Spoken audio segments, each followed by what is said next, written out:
This is session number 42 of the survey of the Old Testament.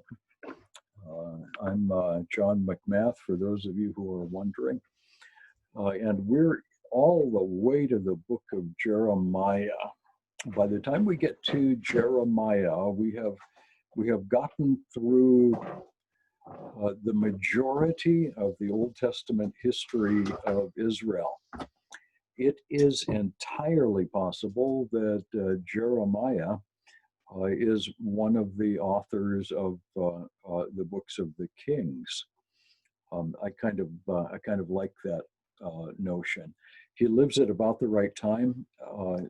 There's some kings that are written, some stuff in the Kings that are written after Jeremiah's time, but not much. So I kind of like the idea. There's a lot of the vocabulary that is very similar, and the Kings just sound like Jeremiah on a lot of places. Although he would have been the editor of a lot of the earlier stuff. Jeremiah is an interesting character. He's an important character. He had a different relationship with the kings than Isaiah did. Isaiah was about 100 years before Jeremiah. And he operated as an adversary with King Ahab, but as a friend of King Hezekiah. And those were the two most important kings of Judah for Isaiah. Isaiah seems to have been a regular character in the royal court. Jeremiah, on the other hand, seems to have been close to the palace, but not necessarily a welcome participant. He seems to have primarily an adversarial relationship, almost a hostile relationship with most of the kings of Judah. Now, obviously, he would have had a better relationship with Josiah. Josiah was a good guy, but we really don't see much of Josiah in the book of Jeremiah. He's mentioned, but really Jeremiah's ministry is longer than that. Jeremiah runs from around 626 BC down to the fall of Jerusalem in 586 BC. So it was a good long time. And Jeremiah is there as an eyewitness to the closing days, the fall of judgment on Jerusalem. So Jeremiah sees the armies of Babylon under Nebuchadnezzar and predicts that Jerusalem will, in fact, fall. Jeremiah's tone is essentially negative. He has really bad news to tell. And the people who are hearing this bad news are mostly people who don't like him. So it was a real hard thing for Jeremiah to do what he does. Let me shift over into the slideshow. I'll share this screen. Boom, there we go. That little house on the screen, I know it doesn't look like a house, it looks like a pile of rocks. When I take students to Israel and drag them around from one archaeological site to another, they wonder how long before I will stop showing them yet another pile of rocks. This particular pile of rocks, which doesn't look nearly as nice as Brother Don's new house. This particular pile of rocks probably belonged to Jeremiah. This is the place where Jeremiah and his scribe, whose name was Baruch, probably lived. There's some question about the identification of the place. but it was confirmed by a pair of uh, signet seals, what we call bulla, the impressions of a seal. Uh, Two impressions made by the same seal that were found in this house and are identified with uh, Baruch, the son of Neriah, who was the the same Baruch who served Jeremiah. This little house is in what we call the city of David, which is south of the Temple Mount.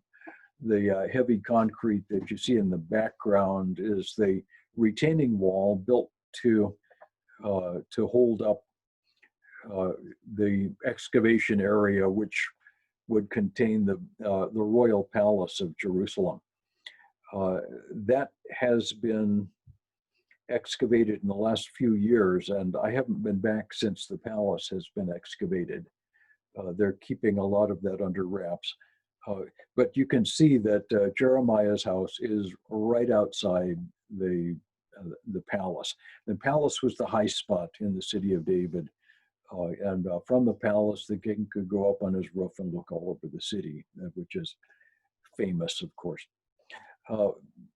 The name Jeremiah means "he whom Yahweh establishes." It's a nice name. We know that Jeremiah was a priest. He was the son of Hilkiah. We see that Jeremiah's call in chapter 1 came when he was a very young man. He was probably still a boy. We're told quite explicitly behold, I put my words. Verse 5 of chapter 1. Before I formed you in the womb, I knew you. Before you were born, I consecrated you. It's interesting. The concept of foreknowledge and election that gets so controversial in Christian circles has its roots in the Old Testament. God knew Jeremiah before he was formed in the womb. So from eternity past, God knew. That's the doctrine of foreknowledge. He consecrated him. That's the doctrine of election. God set Jeremiah apart from all other people and from the nations for a special ministry to and for him. This was done in eternity past, before Jeremiah had done anything. So Jeremiah's ministry certainly is not a reward for good behavior. Matter of fact, if that's what you got for good behavior, I'm not sure I would want to. Jeremiah then began to speak for God when he was fairly young. Most of the material in the book of Jeremiah seems to have been given as speeches or sermons. He seems to have preached, at least to some extent, to the regular people of Jerusalem. He seems to have had a ministry to just ordinary people, and a pastoral ministry at that. After the people are exiled to Babylon, we see him writing letters to the people in exile, encouraging them to stand firm and to go on with the Lord. So Jeremiah is really a pastoral character. The messages of Jeremiah were collected by Baruch and were written down on a scroll.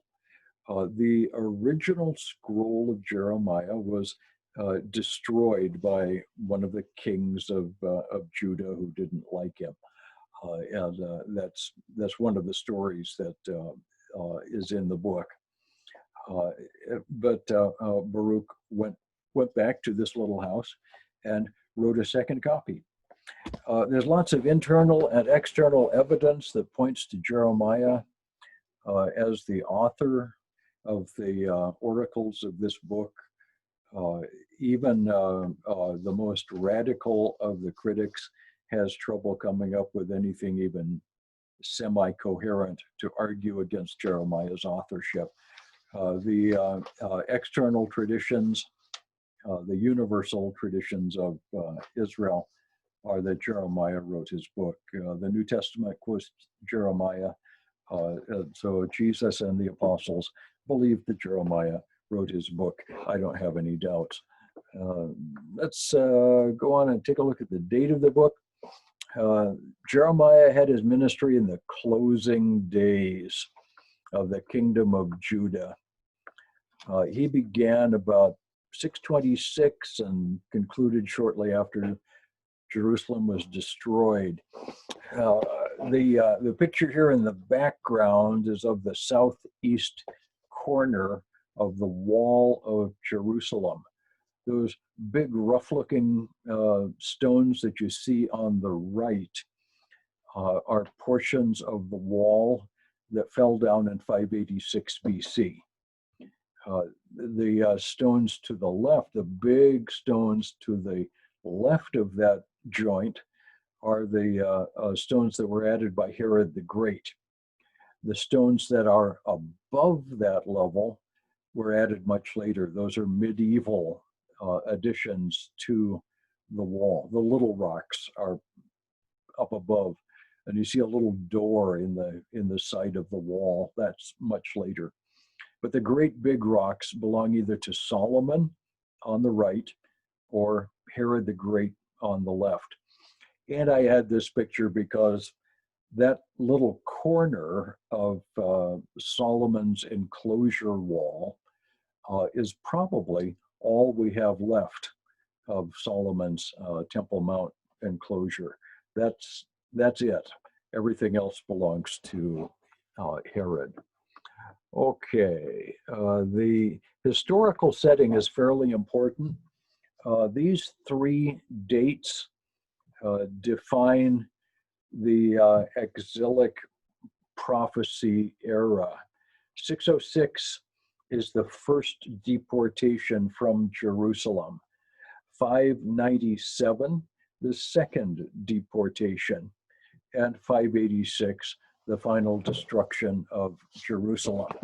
By the time Jeremiah began his work, the northern kingdom of Israel had been in captivity. They'd been in dispersion for 100 years. It is very likely that there was almost nobody left who could even remember their heritage in the north. Assyria was still a dangerous power, but increasingly the Neo-Babylonian Empire under Nabopolassar and then the great king Nebuchadnezzar finally was coming through to destroy the Assyrian power in 612 BC. This was a pretty good sized world war. That 612 to 609 BC war is one of the great events of ancient history. For Jeremiah, the date 606 is the beginning of the siege to Jerusalem and the captivity of the nobility. Now, when I say the nobility, I mean the royal family and the wealthy people. Among those who was taken at this time was a young man named Daniel. Now, we're going to get to the book of Daniel after just a bit. Daniel is associated with that first deportation. The second deportation happens in 597 because of a revolt by the people of Judah. And this time there is a sacking of the temple that takes place. And the captives this trip include the entire middle class, shopkeepers, craftsmen, uh, various educated people who were left living in Jerusalem. Everyone with any property was hauled out of Jerusalem at this time. This would include Ezekiel. So we finally see Ezekiel go in 597, and he will end up in Babylon and having a ministry to the people of Judah in exile in Babylon. And then finally, 586, Nebuchadnezzar finally responds to Zedekiah's revolt by utterly destroying the city of Jerusalem. And it's not until 586 that Jeremiah himself leaves Jerusalem. So Jeremiah was an eyewitness to all three great events in the history of Jerusalem's fall. And ironically, Jeremiah did not accompany the people to Babylon. Instead, he was left with the poor, the peasants in Jerusalem, who did not have enough property to make them worth hauling off to Babylon in this third invasion by Nebuchadnezzar. Jeremiah ended up going to Egypt against his will. He would have preferred to stay in Jerusalem. So overall, Jeremiah's story is a sad story. And Jeremiah has mostly bad news, but as with all the prophets, Jeremiah has a mixture. The main theme of the book of Jeremiah is the inevitable destruction of Jerusalem. It's all going to fall down, and he was exactly right.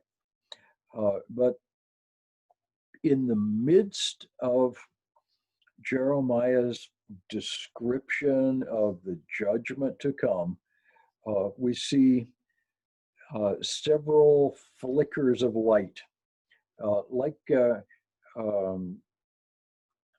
blue sky through the clouds. Once in a while, you see that there's a possibility that the weather's going to change. The smoke will lift eventually, and we'll be able to breathe free again. The picture for Jeremiah is destruction, judgment, wrath, and oh, by the way, blessing. He predicts a restoration of the people of Judah, a restoration of God's people. That involves, first of all, a return from the Babylonian captivity. But when we take this apart, it is more specifically a prophecy of the return of the dispersed people of Israel, literally from all over the world, from all of the places where they've been dispersed. I believe that the fulfillment of that prophecy is underway today, as we see Jewish people from all over the world returning to the reborn state of Israel. We're seeing the preparations for the blessing that Jeremiah predicts at this time. So Jeremiah's message is an 11th hour call to a dying kingdom. It's a call to repentance, right on the brink of disaster. Nobody listened. After the death of Josiah, there was no turning back. And frankly, the destruction of Jerusalem from that point on was inevitable. The book of Jeremiah is outlined in a strange way. The way it's organized is not thematically or in any kind of a real chronological sequence. We put it generally into the category of early prophecies, which happened under Josiah and Jehoiakim, and later prophecies under Jehoiakim and Zedekiah. So Jehoiakim is kind of the fulcrum in the middle, and he's a bad guy in much of the book. After the fall of Jerusalem, chapters 40 through 45, there are a few prophecies. 46 through 51 contains prophecies concerning a variety of foreign nations.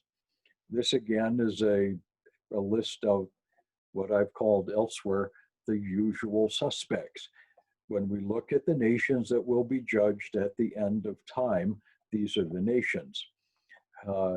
There's a historical appendix in chapter 52, which gives some details about the fall of Jerusalem, the way Nebuchadnezzar's armies surrounded the city and the destruction of the wall, the burning of the city. We can still, to this day, find evidence for the fall of Jerusalem to Nebuchadnezzar. Now, that's just one of several burn layers in Jerusalem. We can't always be completely sure, but we have found burnt houses with pottery from the time of Jeremiah. We know where this is, and we know the timeline. So that's the outline of Jeremiah. We'll start at the very beginning. The early prophecies under Josiah and Jehoiakim start off with the prophet's commission. You know, before I formed you in the womb, I knew you. Down in verse 9, God says, "Behold, I put my words into your mouth." I've always thought that it's among the greatest privileges that a man can have to be used as a spokesman for God.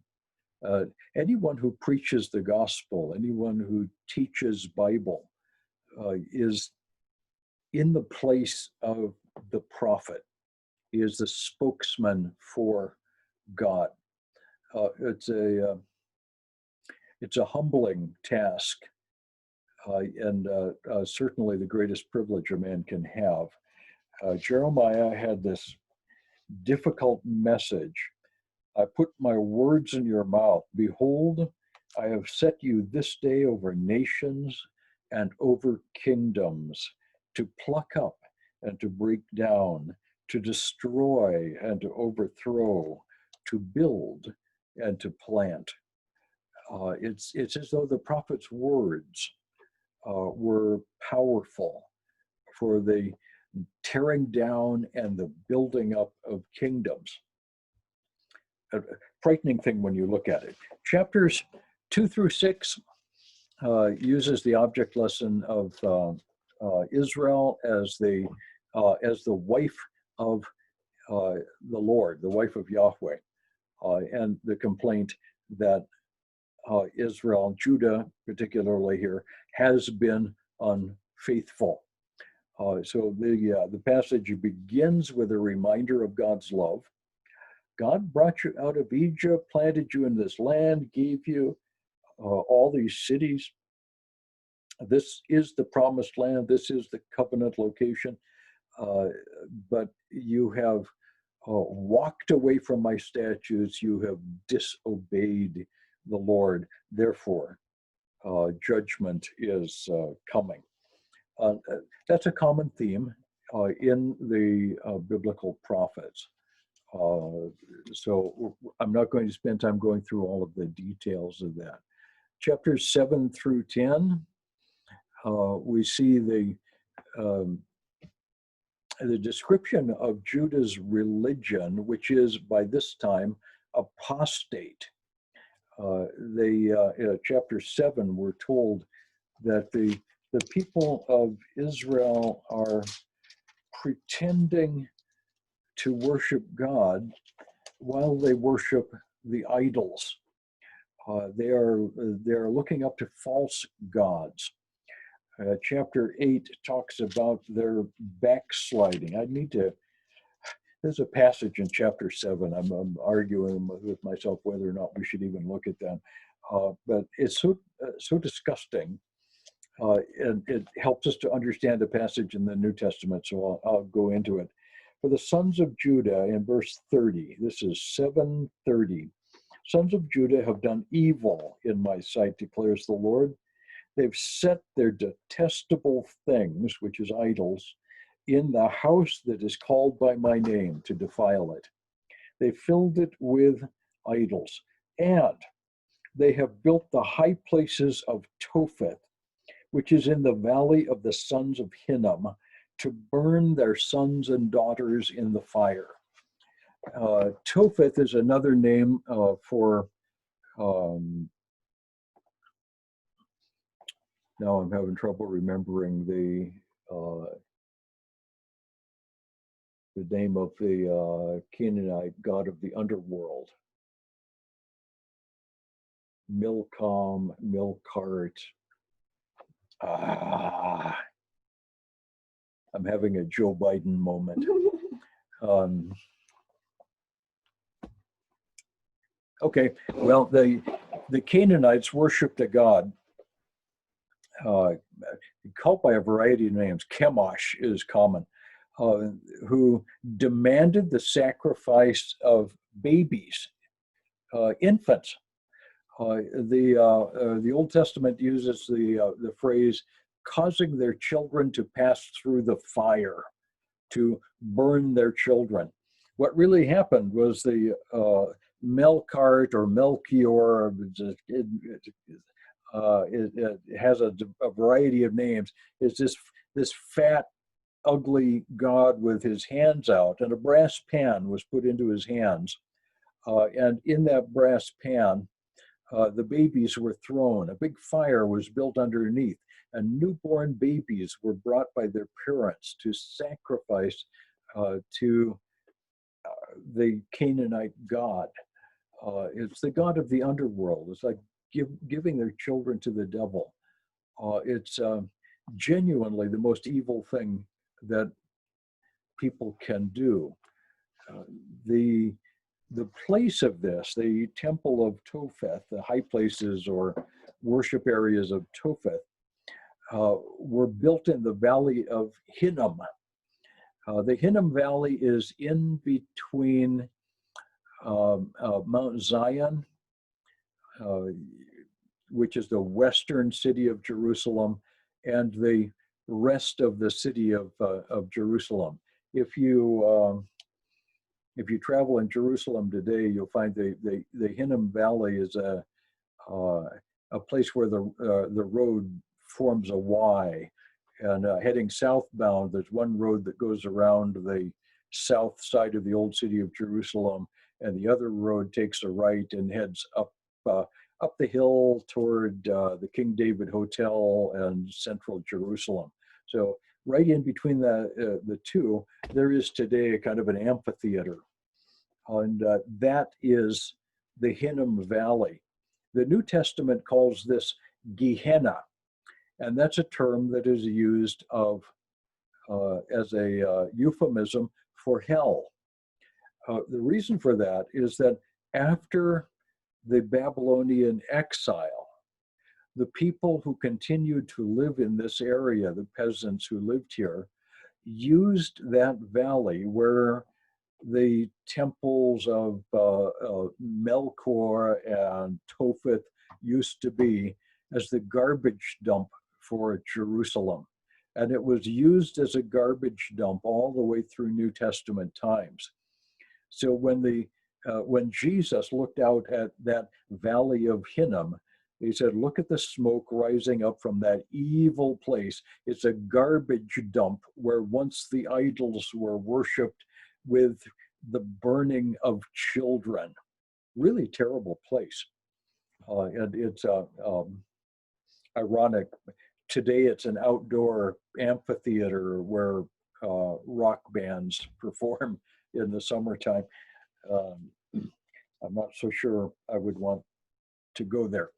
But here Jeremiah describes this. In chapter 8, he describes the backsliding, continual unfaithfulness of Israel.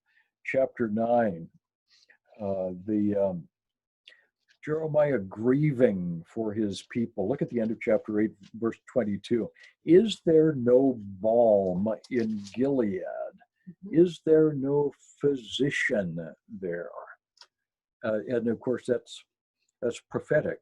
The balm in Gilead is Christ, the physician out of Galilee is Jesus himself. In chapter 10, again, the idolatry. Learn not the way of the nations, verse 2, nor be dismayed by the signs of the heavens. This is astrology, because the nations happen to be dismayed by them. For the customs of the peoples are vanity. So the nations worship idols. Don't worry about them, therefore. Don't worry about them. Verse 5, I've always liked this one. The idols of the nations are like scarecrows in a cucumber field. They cannot speak. They have to be carried, for they cannot walk. Don't be afraid of them. They cannot do evil. Neither is it in them to do any good. They are useless. Why would you worship a block of wood, for heaven's sakes?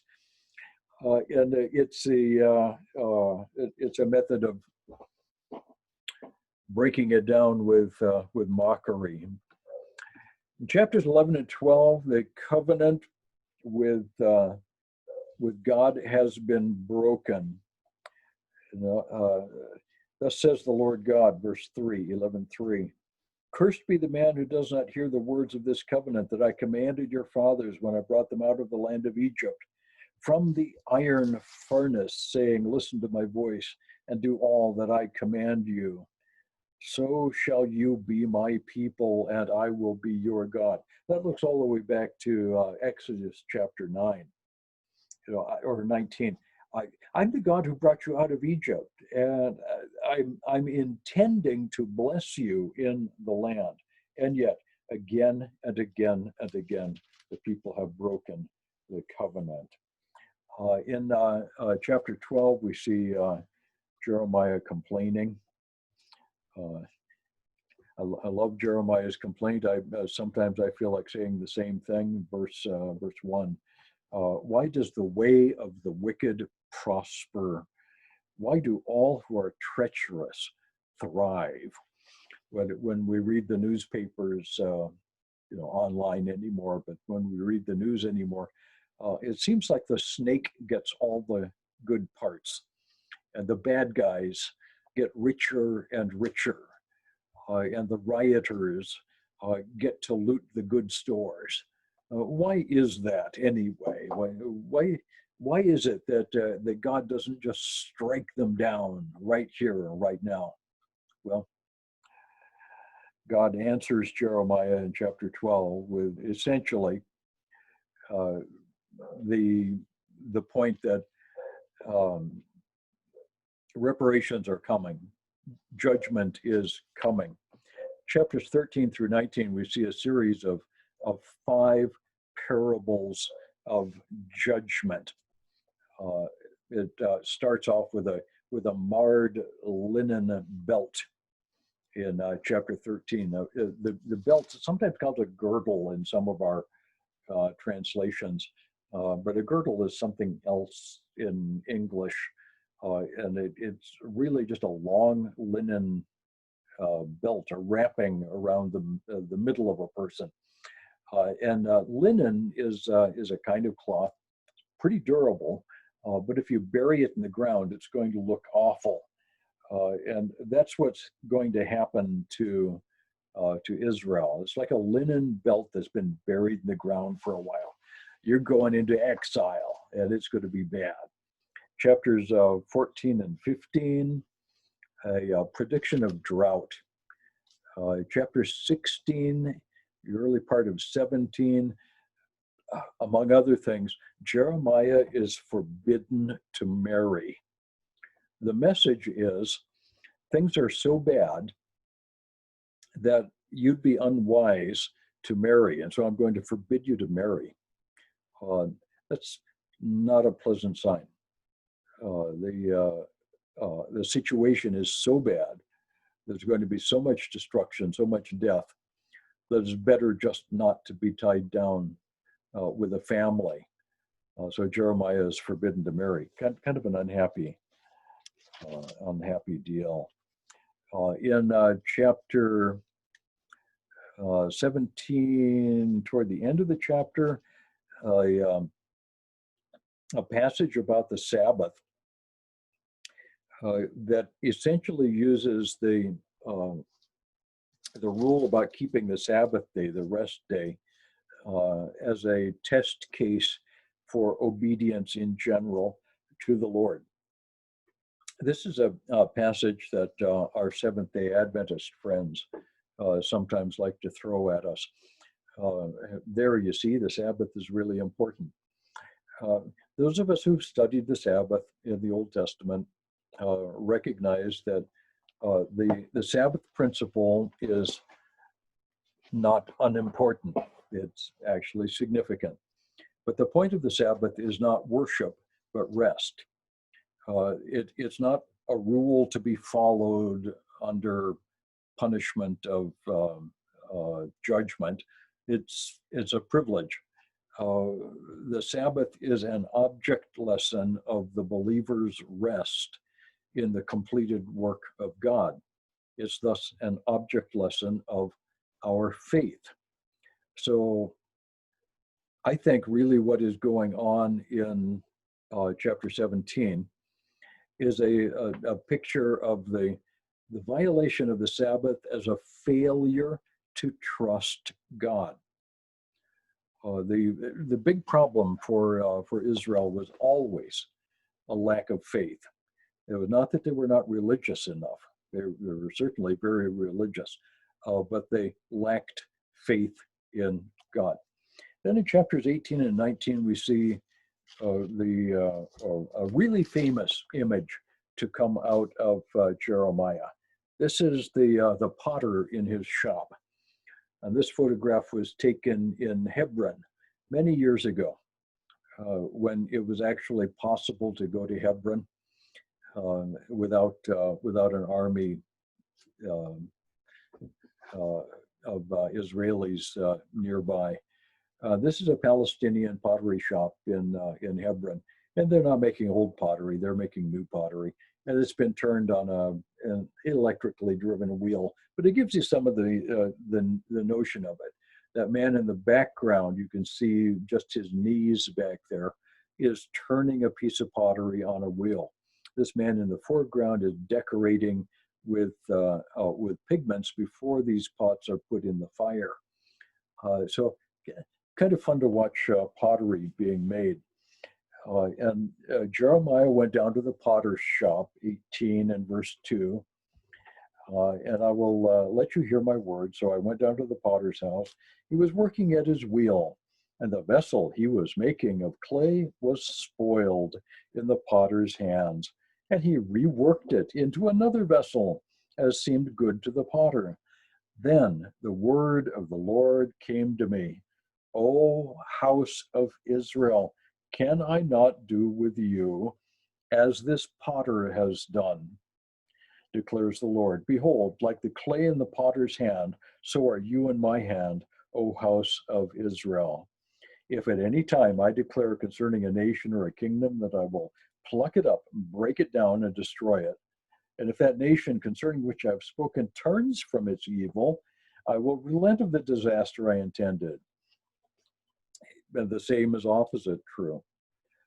This illustration of the potter who can do with his own clay whatever he chooses to do, whether for judgment or for blessing, is an illustration of God's sovereignty in all of our lives. God does what he what he chooses to do, because he is the king. He's like a potter, and he may make one pottery vessel for noble purposes, to be a beautiful flower pot, and another vessel he may make for not so noble purposes, to be a peanut butter jar. And yet the potter has the right to do what he will with his own clay. And when the pottery doesn't come out the way he wants it, he has the right to destroy that pottery and to throw it away or to make it into something else. That illustration is picked up, of course, in Romans 9, where Paul asks, "Does not the potter have the right from the same lump to make one vessel for noble purposes, another for vile purposes?" In Jeremiah's picture, the potter clearly has that right. That's 18 and 19 and is interesting. Chapter 20, we see some more persecution. Jeremiah had a tough time. This a bureaucrat by the name of Pashur who's going to beat up on him here. In chapter 21, Jeremiah predicts the fall of Judah and the Babylonian captivity. This is, let's see here. Chapter 21, Jeremiah, there's a lot going on in chapter 21. Jeremiah especially says, Nebuchadnezzar is coming. There's nothing you can do about it. He's going to surround the city. You may as well just surrender. It's all over. It's done. These are later prophecies. So this is under Jehoiakim.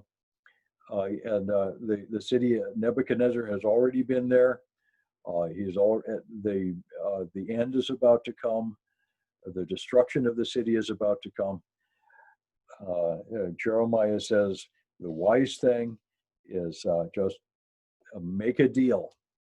But it's going to end up that the kings of Israel are not going to agree. Zedekiah would refuse to surrender. He would refuse to make any kind of deal with Nebuchadnezzar. In chapter 22, Jeremiah warns Zedekiah that he personally is going to be destroyed. And that's exactly what happened. At the end of his life, Zedekiah's sons were killed before Zedekiah's own eyes. And then Zedekiah's eyes were put out, so that his last view was of the death of his sons. He died in captivity. So Zedekiah is judged. Chapter 23, we see the promise of the restoration. There hasn't been a whole lot of promise of restoration in this book. And chapter 23 is one of those rare bright spots. In the midst of beating up on the shepherds who scatter the sheep, we've got shepherds here who are eating the flock instead of shepherding the flock. You guys are bad guys. But verse 5, behold, the days are coming, declares the Lord, when I will raise up for David a righteous branch. A righteous branch will be an offspring of David, and he shall reign as king and deal wisely. He shall execute justice and righteousness in the land. In his days, Judah will be saved, and Israel will dwell securely.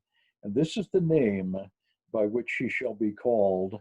The Lord is our righteousness, or Jehovah Sidkenu, for those who like a little more Hebrew sound to it. The Lord is our righteousness.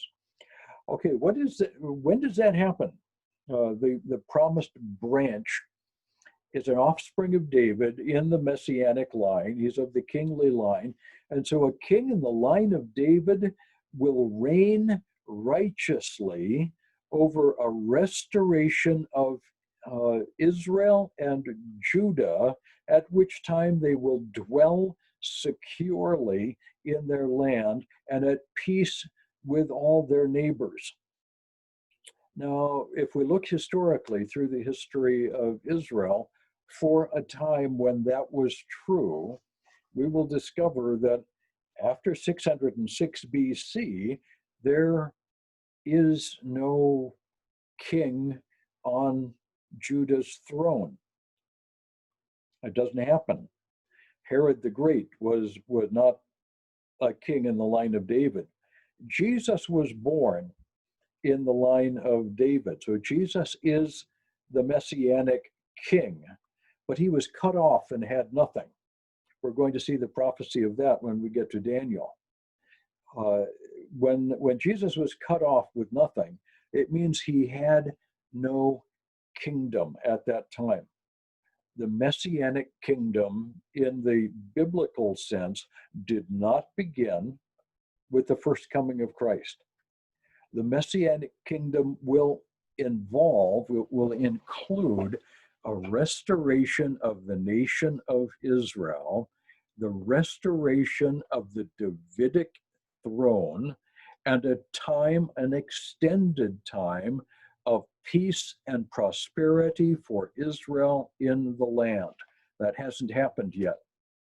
In roughly 2,500 years since this prophecy was made, that prophecy has not been fulfilled. As we've noticed elsewhere in the Old Testament, when God makes a promise, it is fulfilled just as he said. So I'm expecting a kingdom to come. Now, of course, we've said this before. The pattern in the Old Testament amongst the prophecies is first there comes a judgment. In the end time, we're going to see later, a 7-year period of terrible judgment on Israel, on Judah, followed by a 1,000-year reign of Messiah on earth in Jerusalem over all of the nations. So that's what's being predicted in chapter 23. Chapter 24, some more object lessons, baskets of figs, ripe ones and not so ripe. Chapter 25 is interesting for verse 11. Chapter 25 and verse 11 is in the middle of a kind of a dull part of Jeremiah. Judgment, judgment, judgment. Oh, it's going to be awful. And right there it says, this whole land shall become a ruin and a waste. And these nations shall serve the king of Babylon for 70 years. Ooh, how interesting. There's the prediction that the exile of Judah in Babylon will last for 70 years. Interestingly enough, this promise was understood by the prophet Daniel to be taken literally, like all biblical prophecies. This one should have been understood literally. And so at the end of 70 years, beginning in 606, when Daniel left Jerusalem, Daniel began to pray. It's been 70 years. You should let us loose now. And it's at that time that Cyrus, the king of Persia, came and destroyed the Babylonian Empire and, among other things, set the captives free.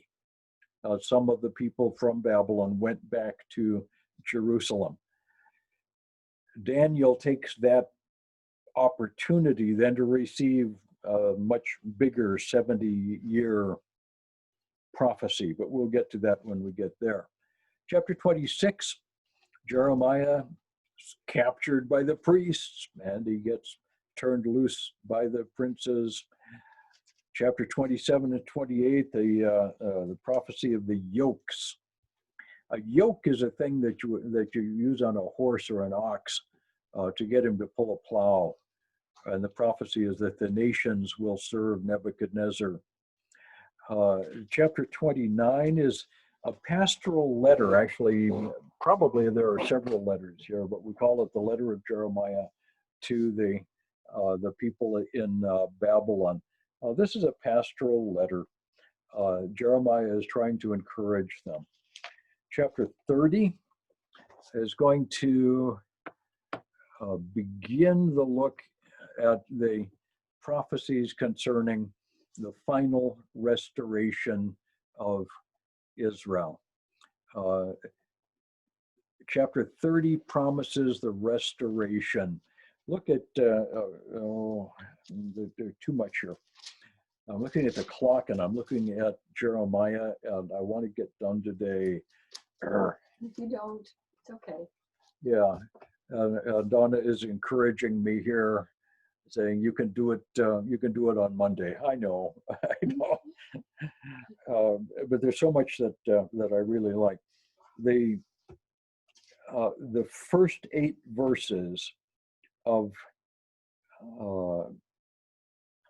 this this passage of chapter 30 speaks of a terrible time of trouble. Look at verse 5. Thus says the Lord, we have heard a cry of panic, of terror, and no peace. Ask now and see, can a man bear a child? Why then do I see every man with his hands on his stomach like a woman in labor? Well, perhaps Jeremiah is predicting the time of all of the transgenders who would like us to believe that they can bear children. Not likely. Everybody's crying out like they're in pain. Every face is turned pale. Alas, that day is so great. There is none like it. It is a time of distress for Jacob. Jesus quotes this and calls it the day of Jacob's trouble. The day of Jacob's trouble, as predicted in Jeremiah and in Daniel and in Ezekiel and in Matthew and in the book of Revelation, is probably the last 3.5 years of the 7-year so-called tribulation period, the Great Tribulation. Notice that, and I'm going to emphasize this, notice that the restoration of Israel that is promised in verse 8 and following of chapter 30 comes after the day of Jacob's trouble. The pattern that is established all the way through the biblical prophets, 7 years of trouble followed by 1,000 years of blessing. 7 years of judgment followed by the Messianic kingdom.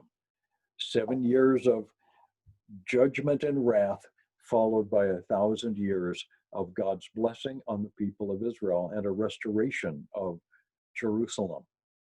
So what we're seeing today with Jewish people returning to Israel is not a fulfillment of this promise of restoration. It is at best a setting of the stage for the restoration of Israel. When we get to Ezekiel, I make a distinction between the gathering of the nation and the restoration of the nation. Those are two separate events. We're seeing a gathering of the nation, but there's so much more yet to come. Okay, rest of chapter 31 takes us into the new covenant, and I specifically want to point that out. 31:31 is the key passage, and it really goes all the way down through verse 40. But I'll just read a small part of this. Behold, the days are coming, declares the Lord, when I will make a new covenant with the house of Israel and the house of Judah. Ooh, a new covenant. Not to be confused with the Abrahamic covenant or the Davidic covenant. The new covenant is something else. The new covenant is described here and is a whole new way of Israel relating to God. Now, we often call our the term New Testament, our scriptures, uh, literally a new covenant. When Jesus said, "This is my blood of the new covenant, which is shed for you," he was talking about this Jeremiah new covenant. Jesus came primarily and first of all to the people of Israel. And the blessings of the new covenant are for the people of Israel primarily. Now, the blessings of this covenant are infinite in value. And so there's plenty of overflow for all of the Gentiles. As Israel is blessed by the coming of Messiah, so the whole world is blessed by the coming of Messiah.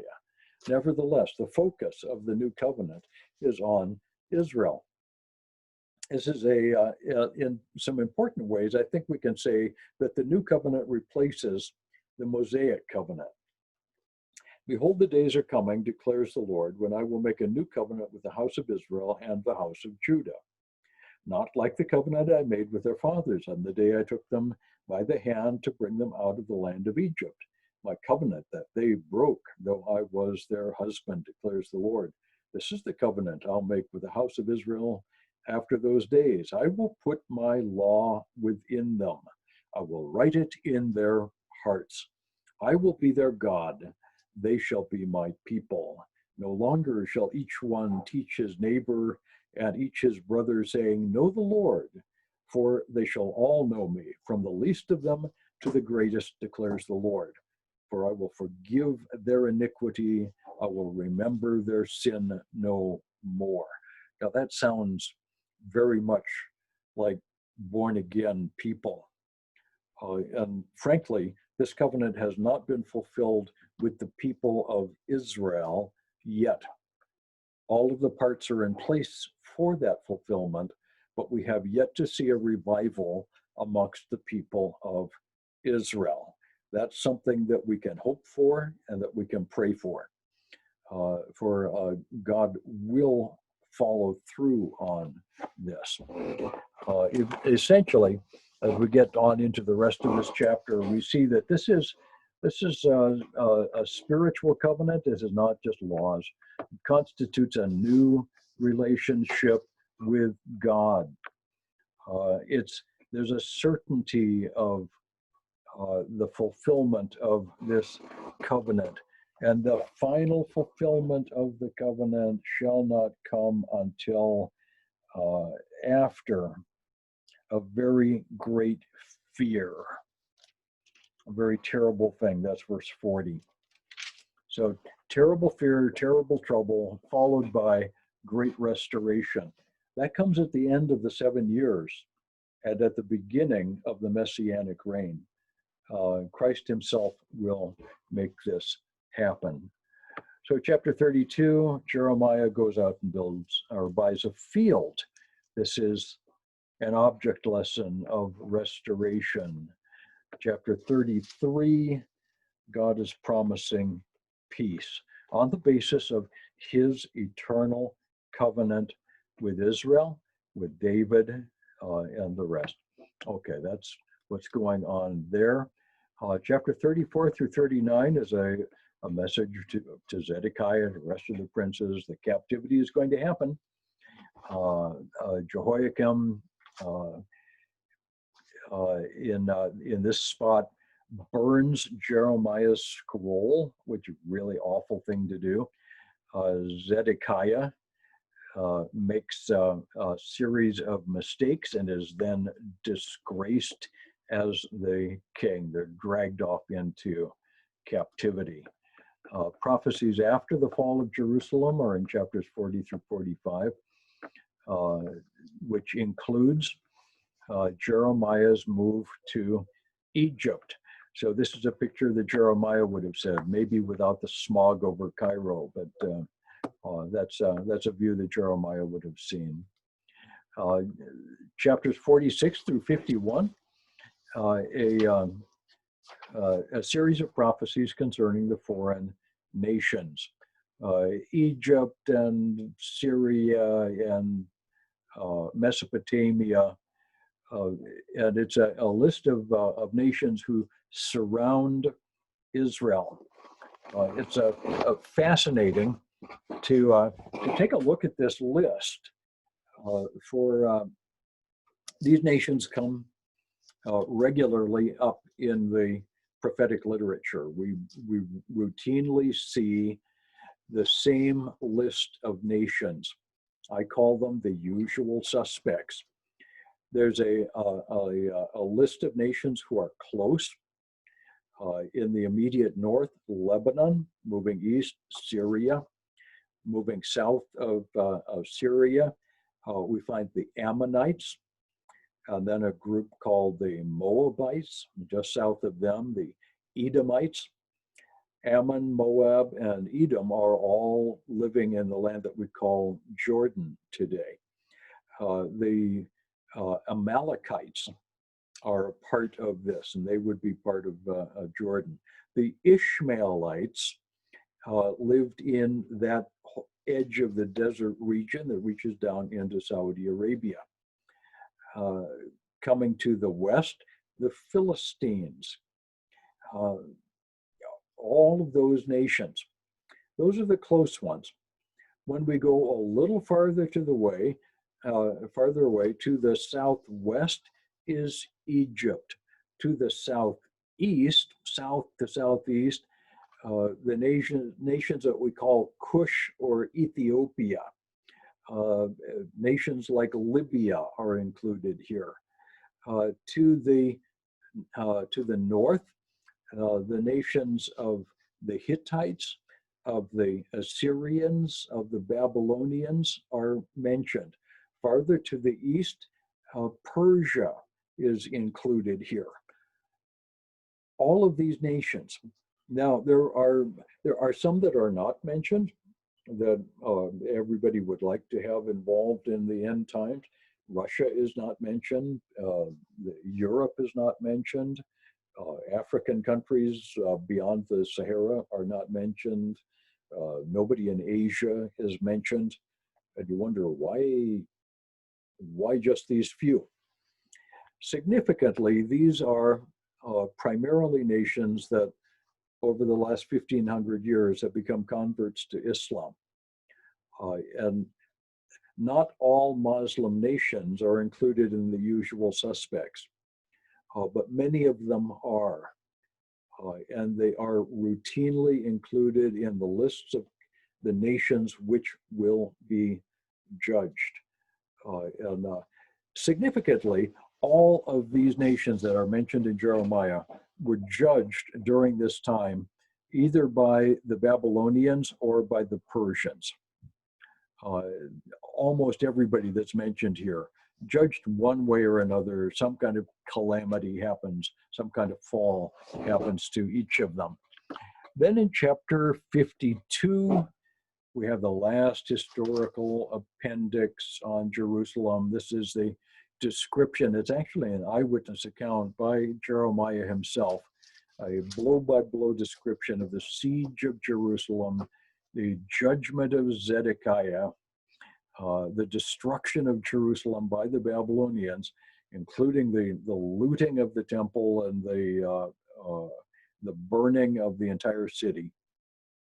And then later, the elevation of Jehoiakim in Babylon. Jehoiakim was the last reasonably okay leader of Judah.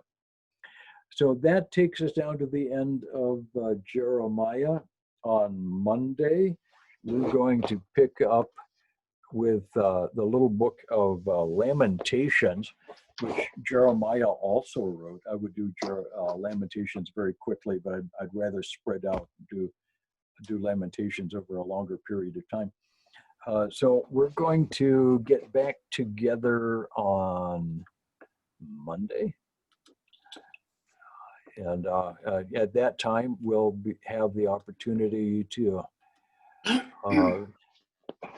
do some more prophecy. We'll do Lamentations. We'll do some other minor prophets, and we will get on into the book of Ezekiel. Donna accuses me of liking Ezekiel more than I do Jeremiah, and she's right. I like Ezekiel, but we'll have to do with Ezekiel pretty much what we did with Jeremiah. We'll have to go quickly through it, but I want you to see the contrast at how Ezekiel is filling up some of the spots in biblical prophecy that the other prophets have left for us. When we put all of the prophets together, what we see is a remarkably coherent picture. There's one big pattern that is repeated, and parts of it are here and parts of it are there, but the whole thing fits together. When we begin understanding that in the New Testament and the book of Revelation and Matthew, it all fits together. And I think it's important for us to be accurate with prophecy, but frankly, I have trouble getting horribly enthusiastic about believing that every morning's newspaper is the latest results of biblical prophecy. I think there are a lot of things that we won't recognize until they've happened. We just won't know it. But once these things have happened, then we will see that God has done just as He said. And I'm looking forward to that. That's the fun of studying the Bible. So bye-bye, everybody. We'll see you on Monday. Love you all. Take care. And Don, when there's plaster on the inside and outside, send some more pictures. We love looking at those. Okay. Brother Oscar, take care. Thank you, Dr. John. Bye. Brother Willie, Yeah. Brother Andy, thank you Bye, Don. for your leadership there. We love you guys. You all take care. We'll see you in person as soon as we can. God bless. Thank you, Dr. Bye. Jen. Bye-bye. Thank you very much. Bye Thank you. now. Buonanotte a tutti. One can of pop. Buonanotte. Bye-bye.